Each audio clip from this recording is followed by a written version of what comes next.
Hello, I'm Matt Galloway, and this is the Current Podcast. Katzberg wins Olympic gold on his first throw here in Paris. 84.12 meters, just shy of the Olympic record. Well, I think Canadians will start to learn a little bit more about the hammer throw. Ethan Katzberg, number 9 all time, and he's a baby, 22 years of age. He's got a decade to go if he wants. Canada in the golden age of hammer throw, a hammer throw nation. Country's still talking about that monstrous first throw that made Ethan Katzberg an Olympic champion.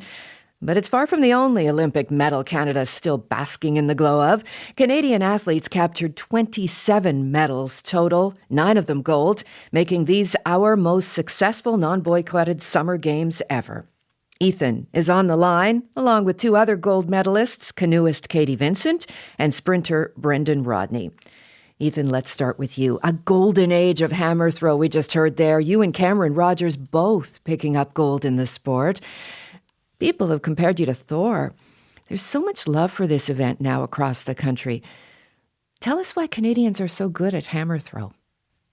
You know what? It's just, fortunate that Cameron and I have come up kind of at the same time. We've been able to kind of bundle ourselves together and really put hammer throw on the map within Canada. And it's a really exciting time to be a hammer thrower in Canada. No kidding. Can you tell us what was going through your mind before you made that incredible throw? I was just trying to get a good one in. And thankfully, it was 84 and, not 74. And I was really happy with it afterwards and kept going for it after that. You say you just wanted to get a good one in, but didn't you essentially just win the gold on that throw? Was it always part of the plan to start bold like that right off the top and intimidate the competition? Yeah, I really did just want to, get a good technical, strong throw out there. But I think with all the adrenaline and stuff, it pumped the throw up a little more. And I mean, having it be 84 definitely helped my competition in regards to the other athletes. I think it's definitely a statement. Oh, it's definitely a statement. Okay, Ethan, stay with us. We're going to bring in another record breaker, Katie Vincent, who won the gold in the single 200-meter sprint for canoe kayak. Hi, Katie. Hi. Let's listen to your moment of glory. Vincent is pushing. Vincent has a shot at this. Vincent going for gold. Vincent, photo finish. Okay, that's what winning an Olympic gold medal by 1/100th of a second sounds like. What's it like for you, Katie, to listen to that moment? Yeah, I think that's the first time I've heard the audio of it, but it's pretty crazy. I think even in the moment, it felt like just how it sounded like I just crossed the line and you heard like 2 beeps at once, and I look over and I was right in line with the Americans, and I had no idea in the moment, and I think I was excited that I was going to be first or second no matter what, which was pretty cool. And then we had a screen right at the finish line that shows out to the water that pops up the results before the crowd can see them. So I saw Canada come up first, maybe like 30 seconds or a minute later. That was probably the longest minute of my life, but it was pretty cool. And then my whole family and all my coaches were there. So that was really special. Because it was a whole minute where you were waiting for the results. Okay, maybe a little bit less that you saw the results before the crowd. While the judges were reviewing that photo finish, you were really just thinking, okay, 1 or 2, I'm happy with either?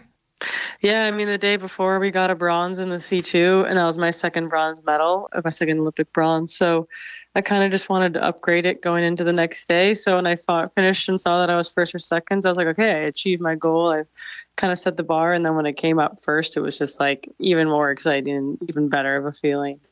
Not only did you win the gold, but you broke the previous women's canoe kayak sprint record. What did it take for you to be that fast?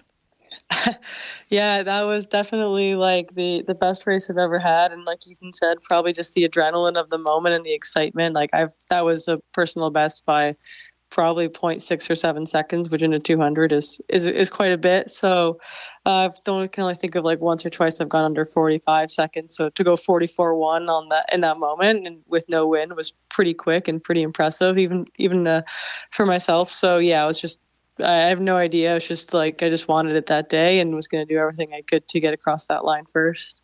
Well, speaking of fast and impressive, we also have Brendan Rodney with us. He ran the third leg of the Canadian men's gold-winning 4x100 meter relay race. Hello, Brendan. Hello, how are you doing? I'm doing well, and we've got your golden moment, too, that we're going to play. Let's listen. Down the back straight, the Canadian storm. And Blake to Rodney, and Rodney has a great gap now on the Chinese. The Canadians so efficient. Handing off to DeGrasse. DeGrasse has a chance here. DeGrasse in the lead. Down the straight they go. Andre DeGrasse, can he hold them off? Yes! Canada wins the gold in a massive upset here in Paris. A massive upset. Brendan, you were on Canada's 4x100 meter team winning bronze in Rio in 2016. Then you got silver in Tokyo. What's it like now to have the whole set? It's a great accomplishment. I mean, very few people get 3 Olympic medals. Very few people have bronze, silver, and gold. So, the fact that I have all 3 and I've done it at 3 different Olympics is a great feeling. I can only take your word for it and hear the excitement from the crowd and the commentators. Canada wasn't the favorite in this race. It was, as we heard the commentators say, a shock upset for the U.S. team. Tell me about what you were thinking as you handed off the baton to your anchor, Andre DeGrasse. I was thinking that, once I got to Andre and I didn't see anybody, I was like, okay. It's like the train that could is like, I think we can do it. I think we can do it. Oh, we're doing it. Oh, we're going to do it. Oh, we did it. And, and then it's like, yeah. Once I got it to Andre, does his thing. I'm usually really confident in where we're going to be. It was so great to see you as a team cheer together after the win. Can you tell us about the relationship between the 4 of you? We've been basically doing this for 10 years together. And, I've known Aaron for like maybe 15 or 16 years. We've known each other for a long time. And Andre, we've known each other for probably the same amount of time. So for us, it's we're just friends. Jerome's been around with us for like 6 years. We always in the same room. We go to lunch together. We go to breakfast together. We go to dinner together. We basically do everything unless it's racing. And we don't sleep in the same bed. But other than that, we're always together. So it's just a natural, bond, and it's not like we have to force it just to do the job. So we chill, hang out together all the time. I have a question for all 3 of you that I'd like to get your thoughts on.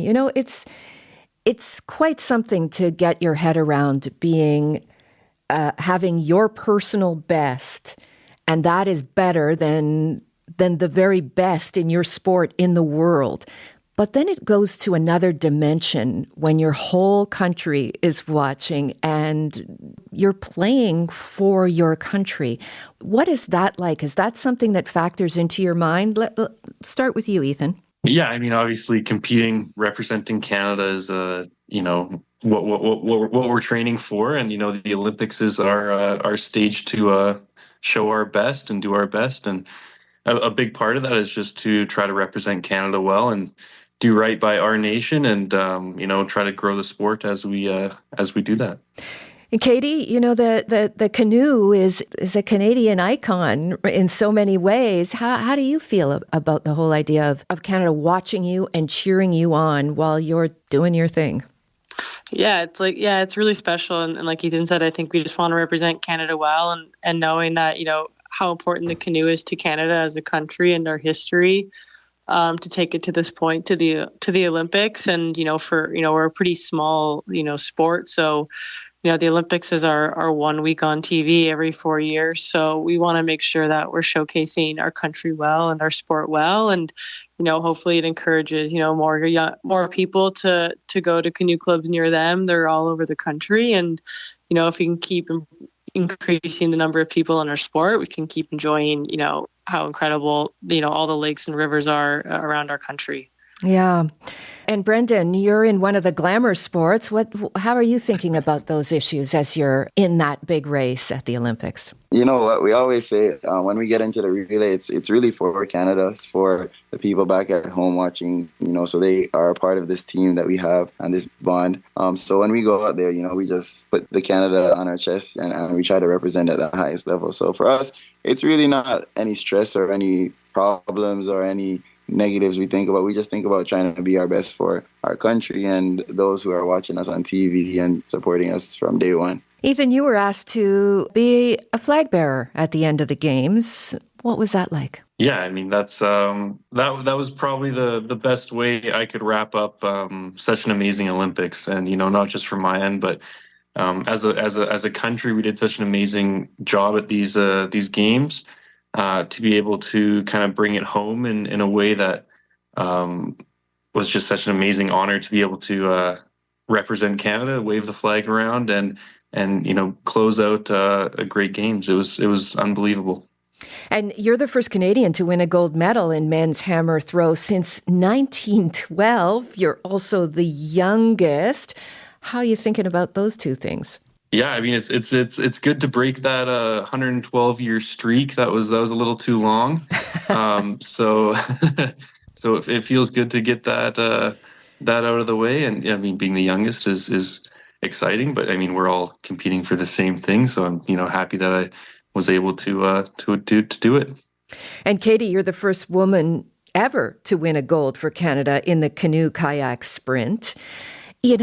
When I was watching you do this, I was thinking about the power of you as an athlete, obviously the power of the canoe and the Canadian symbolism, except that when Canadians think of canoeing, they often think it's supposed to be relaxing. There you are doing anything but relaxing. Oh yeah, for sure. I know it's a funny style of canoeing. It's not quite as relaxing, but like you said, it's the symbolism, and that style of canoeing originated through our Indigenous communities, thousands and thousands of years ago. So it's quite cool to see how it's developed into this moment. And, being the first female Canadian, like I grew up watching Adam Van Couverden and Mark Oldershaw, them competing well at the Olympics. And, and now to have maybe a female role model in our sport at this level, I think that's going to create an impact. And then hopefully in 20 years or maybe less, there'll be another girl in my shoes, which will be really cool. Yeah. Brendan, Katie and Ethan are talking about winning their medals on their own. You were part of a team, and we heard you talk about the relationship that you have with your team members. What advantage do you think that relationship and that team cohesion gives you? It gives us a big advantage, because we trust each other that we're going to get the job done. And the mistakes that some people will make because of the lack of trust, leaving early, leaving late, looking back and those things, we don't really have that, because once we know we move or the guy in front of us moves, that we're going to get them or they're going to get us. And we just believe in each other, and we wholeheartedly, put that trust in that if we go out there and win, we're going to win together. If we lose together. There's no real blame game or anything. We just, take it on the shoulder and just continue to move forward. Okay, another question for all three of you, and Brendan, you can start us off. It's been a week now since the games ended. How tired are you, and what are you doing right now? I just got back from training, so I'm just I'm tired, of course. The time difference, jet lag, you don't really sleep after you win. So the rest, it hasn't come yet, and hopefully I'll get it by the weekend. If not, I'll still probably be buzzing until next week. Yeah. Well, I think you're allowed. Ethan, how about you?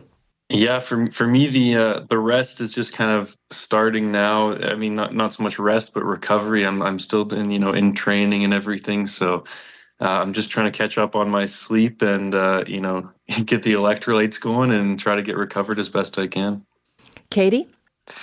Yeah, no, I've got a little bit of a break now, so I've just been on a little holiday with my family, who I haven't spent much time with in the last couple months. So yeah, it's just been nice to kind of chill out for a few days, and I'll go back to Canada tomorrow, and I think I'll get a second wave of excitement coming home. Let me wrap up by asking each of you, now that you have the gold medals, what's next? Katie, start with you. Yeah, I think right now for me, it's just going to kind of enjoy the moment. This has been like my goal since I was like a little girl. So, I think I'm just going to ride this high for as long as I can. And when we're ready to think about the future, we will. But, I think I'm going to give myself a couple of weeks of a grace of just kind of enjoying this and not stressing too much about what's going to happen next. Can we get a hint? Are we going to see more of you? I think you'll see some more of me. I think you'll see some more of me for sure. Well, yeah, 100%. Okay. Brendan? For me, I think it's just enjoying the moment as well. It's something that you get once in a lifetime for most people. I'm blessed to have 3 medals, but nothing is like the gold. So for me, I just enjoy the moment, and I'll definitely be back. Track and field never ends, so I'll be back next year, and definitely I'll try to push towards 2028. How about you, Ethan? Yeah, from the night of the competition till now, I've been enjoying the experience and taking in all the craziness of what happens after winning a gold medal. And then I'll finish off the season here and let myself relax after that, and then just get into the next season and try to keep improving and just keep going. Well, it's been a delight to talk to the 3 of you this morning. Thank you for what you've given us all and for this conversation. Thank you for having me. Thank you very much. Ethan Katzberg is a gold medal champion in hammer throw. He's from Nanaimo, BC. Katie Vincent is a gold medal champion in the single canoe 200-meter sprint. She's from Mississauga, Ontario. And Brendan Rodney is a gold medal champion in the men's 4x100-meter relay race. He's from Toronto.